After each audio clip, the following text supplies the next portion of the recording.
Hey, it's Jim here. It's Tuesday, August 29th, and here's my update. I said I'd do a daily update, so I'm going to try to do a daily update.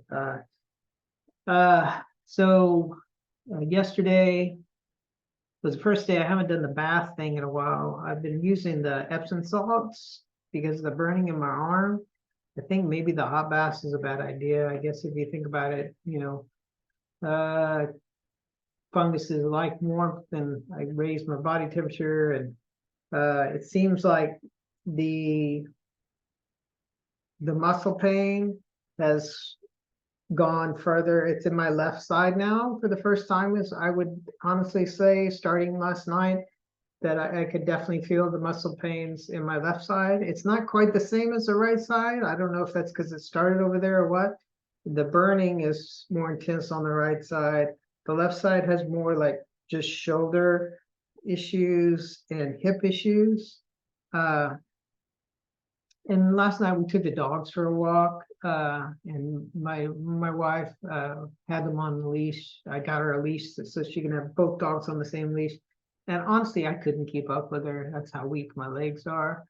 And I realize I don't get exercise, but the reason I don't get exercise is because of this condition that I have, and uh, it's self-limiting, and even the article said that the person would be likely to self-limit their exercise, and so I don't get out a lot now that I'm way weaker than I should be. I do want to say that, and one thing I wanted to talk about, I guess I wanted to mention this, was that back when this all started last year, at the beginning of the year, uh,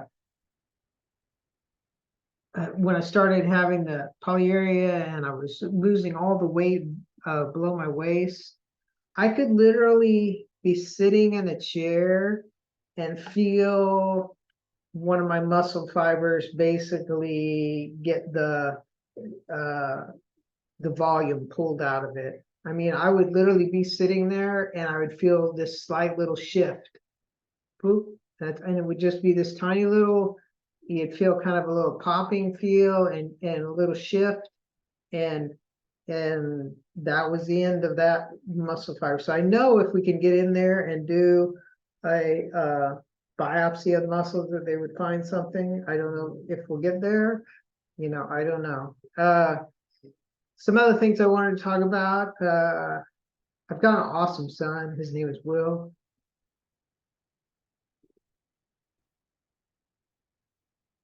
And he's incredible. And he's applied to different colleges. And I'm thankful that I thought to get life insurance a long time ago. It's kind of funny. They called me sometime in the last, I don't know, 6 or 9 months, trying to sell me more life insurance. They said, when you applied, you're one of the healthiest people, we've ever had, and, everything. And I'm like, well, I'm not anymore, and you probably wouldn't want to give me any more. But at the time, and it was a long time ago, I think I bought that life insurance about 15 or 16 years ago, term policy. But I knew, or I thought I knew, that I had something wrong with me. And at the time, I wasn't sure if it was this condition or porphyria or something, but I knew that I had been through some shit. Oh God, I hope that doesn't make my YouTube channel go to. Anyway, I knew I had been through some stuff, and I just, so I took you had to get a blood test and a physical and everything and answer all these questions, and I answered everything truthfully. And, I was like, well, they may not approve me, and they did. And so I have the financial security for my son to go to college. And I am very grateful for that. And I hope that he goes to graduate school and he'll have the money for that. And, I'm just grateful. I've been reading this book, Broken Money by Lynn Alden, highly recommended. And, it's obvious that things are coming to a head financially, globally. And I don't know if it'll take 12 months or 12 years, but I know that there's going to be a huge shift in finance. And just today, Grayscale, who is a shady as crap company, they have a trust that's a Bitcoin trust, and they have sued to get a Bitcoin ETF because Bitcoin ETF was denied, and so they sued and they won their case. Now then, we'll see where that goes. So, and the reasoning there is, this is the little stuff you totally don't need to know, but so Grayscale gets 2% paid in Bitcoin from the amount of money that they from the funds that are in their Grayscale account. And I figured that up sometime, and I don't have the numbers right here in front of me. But I think it comes to like 2,000 or more Bitcoin a year that they get paid. And I've written an article about it. You can go find it on Seeking Alpha if you look me up. I wrote it many years ago. But basically, what I said was that they don't have your best interest in mind because they've got this 2% locked in, paid in Bitcoin nonetheless. Not so if they hang on to it, it's guaranteed to go up. And they really have no motivation because 2% for any type of an ETF is unrealistic. Maybe 0.5% in a competitive market, to that type of a fee structure. That even then, that's pretty large. So if they get an ETF, and if they were to convert their ETF, they'd either one of two things would happen. They'd have to cut the amount of money that they make by at least 75%. Okay. Let's say they just cut it in half. I doubt that, but still they cut it in half. Or everybody would leave their fund to go for some other fund, because right now you can't leave their fund really. You can't take your Bitcoin with you, so you own kind of Bitcoin, but they're holding it for you. And the way it's written is that Bitcoin can never be sold, and you can never withdraw your Bitcoin. So as a result, the difference between the value of the Bitcoin and the price of this fund is very large. I think it's about 35% discount right now. So anyway, they've won, and Bitcoin, I do think, at least right now, is the future. Now then, there's people who disagree with me. I know that the future is digital of money, and I know that the dollar is screwed on a global basis. So something else has to come. Something else has to happen. I'm pretty sure that they won't get around to fixing it before the dollar really, really takes it on the chin, just because politicians are slow. And so, in the end, I don't know if you'll see revolution or what, but, I'm sorry, I'll be missing it. You would like to live in interesting times. And I think, COVID has been interesting. I think watching the .com and the invention of the internet and cell phones has been interesting. And now AI blows my mind. And nobody, 99% of people don't realize the impact that AI is going to have on their lives and how fast it's going to have an impact on their life. But it's huge. And I don't know. I'm just saying, that everything's going to change. I wish I'd be here to see. And in other news, that book is really, really good. I'm still just halfway through it. Hopefully I'll finish it this week. Lynn Alden, kudos to you. You are magnificent. And I could not recommend, there's no other book I would recommend as far as economics goes for someone to really get a grasp of kind of just the whole financial situation of what's going on. Now, there's a lot of things that she refers to in there that you may or may not get, but a quick Google of whatever that term is or whatever that, will set you straight, and you'll be able to continue your reading. What else? Yeah, so, one thing I haven't talked about is work. Yeah, I'm employed, and this is a very difficult thing to work with this. I've been through so many different things over the last year: pain, nausea, more pain, migraines, muscle issues, just the inability to focus,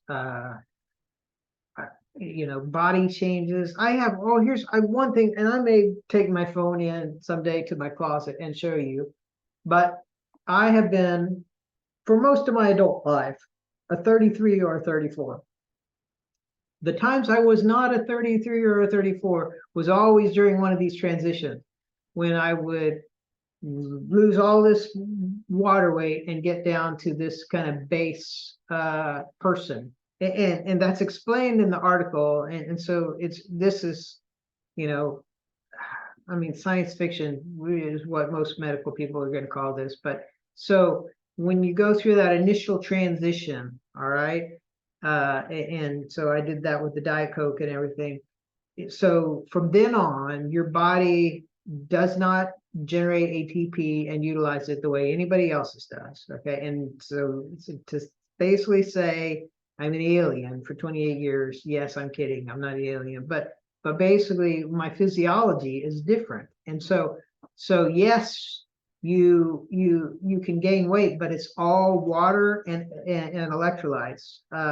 And so, and it talked about how basically you're just moving salts around for the rest of your life to generate ATP, which is basically, I mean, the other way of doing it is so you consume glucose and everything, but this basically you're just moving salts around, and yeah, you do generate the energy cycles, but it's not the Krebs cycle. Is you like consume glycosylated hemoglobin is one way you do it. There's ketosis is another, and literally in different phases you do it different ways. And yeah, there is a phase when you're using insulin, but by then your cells are all apoptotic, and so they're not gonna you're not gonna generate any more fat.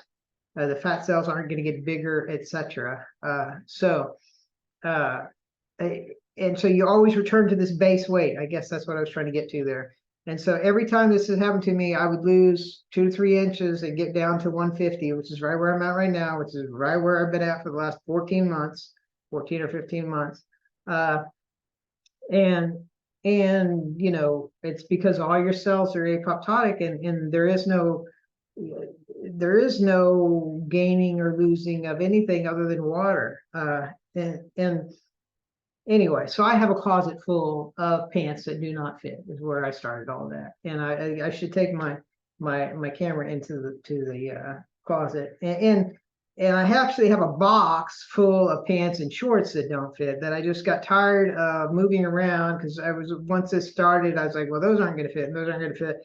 And then once I figured out, okay, yeah, this is forever now, I just filled up this box. But I still have a bunch of pants hanging out, because I know if I threw away all my pants, my wife would freak out. So yeah, and I'm kind of a clothes guy. I like clothes. I like nice clothes, and I have some nice pants. I mean, these aren't $500 pants, but these are like $150 pants that I would go get when they were on sale and stuff at dealers, good brands, and I'd have them tailored and everything. And it's very disappointing to have suits and pants that you paid such nice money for, and even my shirts, because yeah, I mean, you lose the volume up top too. Even my shirts, they don't fit right, and you can see I'm just kind of bony. The one thing about this condition is that your skin gets thick, and so it kind of disguises the fact that you are as thin as you are, because so much of your body weight is skin. And so like I have stuff you can pinch here in the middle, but what all that is apoptotic fat cells. And so I can't lose that even if I wanted to. It is not going to go away. I can't burn it. It's all and like on my back, the skin on my back is thicker, and so I don't feel as bony, although I feel pretty damn bony, I will tell you that, especially compared to what I used to be. I used to, man, my shoulders, I always had broad shoulders. There was always a part of my shirts that didn't fit, and now I'm just bony. And I don't know, it's difficult. So I guess I don't have anything else that I was going to include today. I'm trying to think if there's anything else I wanted to touch on. I touched on my son. He's awesome. He's got a job. He works at a pizza place, makes great money there. He's taken Calculus 2 as his first semester of senior year at a community college. He's taking physics and he's taking intro to computer programming, and he wants to do something in computers or robotics. And you know, more power to him. I am so proud of him. I had a I don't know, I won't go into it, but anyway, I guess that's it for today. I'm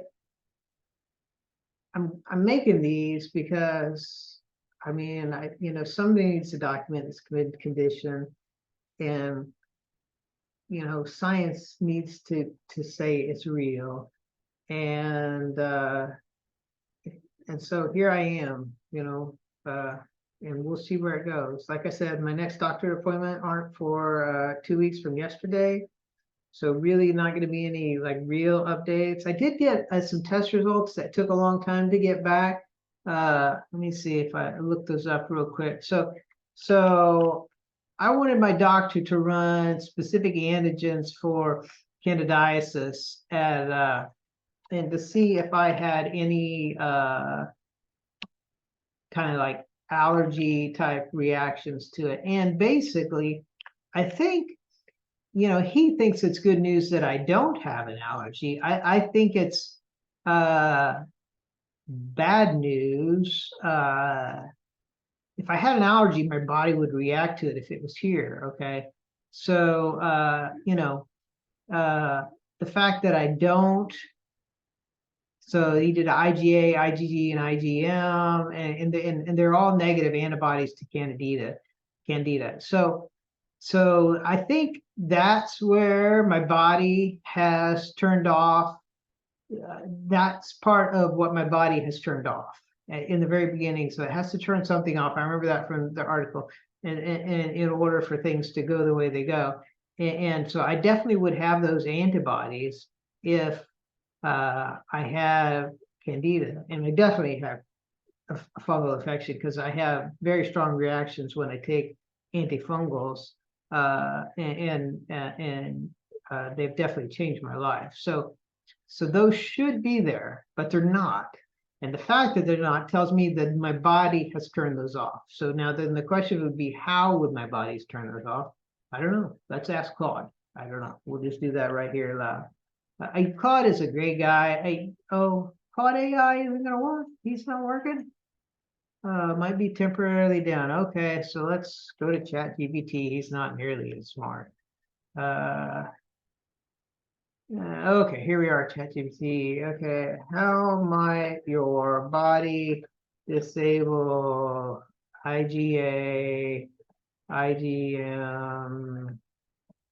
What was the other one? Did I lose the page? Crap. Of course I. Okay, I'm gonna pause. Okay, so I asked ChatGPT, how might your body disable IgA, IgG, and/or IgM antibodies to candidiasis? He said he's not a medical professional. These antibodies play a different role. Disabling these antibodies intentionally would weaken the immune system and make the body more susceptible to infections. Instead, medical professionals, blah, blah, blah, blah. Can specifically treatment typically advise antifungal? So basically, he didn't help. I asked him a specific question about how the pituitary, but how the body might do it. Let's see. Could the pituitary disable the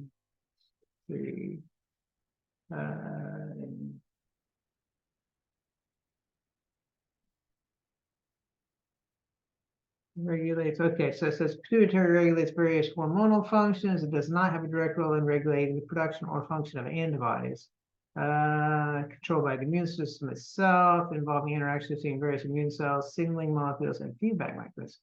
Antibodies are produced by special immune cells called B cells. Okay, so disable and inhibit the various involve complex interactions in the immune system, might not be controlled directly with pituitary.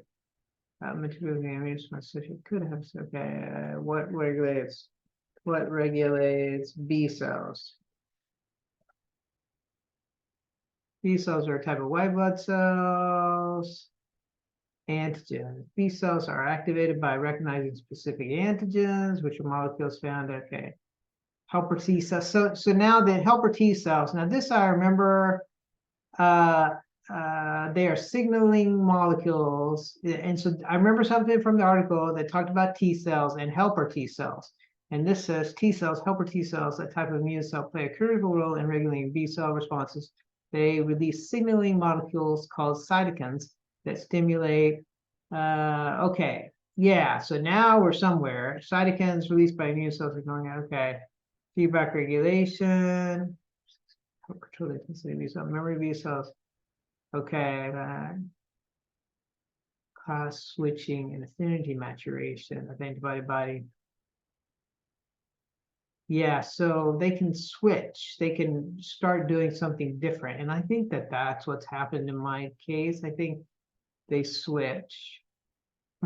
I'll have to see if I can look into that more. Anyway, that's it for today. Later.